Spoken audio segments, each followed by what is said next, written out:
এই পাটা রাখলে এরপর আর ভারত নেই, শুধু সমুদ্র, আর তারপর ইন্দোনেশিয়া।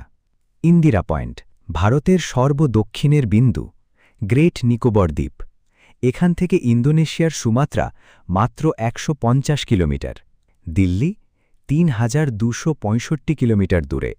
এখানে কোনো রাস্তা নেই, কোনো দোকান নেই, কোনো মোবাইল নেটওয়ার্ক নেই, শুধু একটা বাতিঘর আর একটা নীরব সমুদ্র। ২০০৪ সাল ২৬শে ডিসেম্বর সুনামি এলো। এই জায়গাটা ৪ মিটারেরও বেশি সমুদ্রের নিচে ডুবে গেল।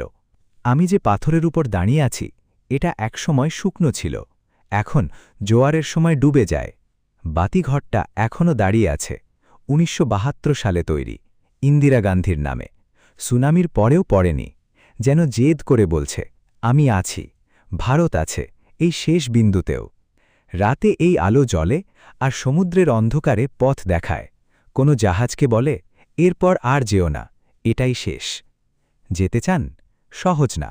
পোর্ট ব্লেয়ার থেকে ক্যাম্পবেল বে বিমানে, তারপর ৮০ কিলোমিটার গাড়িতে জঙ্গলের মধ্যে, আর রেস্ট্রিক্টেড এরিয়া পারমিট, সেটা আগে থেকে নিতে হবে। সহজ না, তাই মূল্যবান।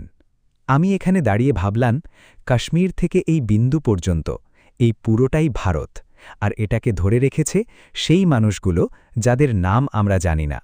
সাবস্ক্রাইব করুন। জয় হিন্দ।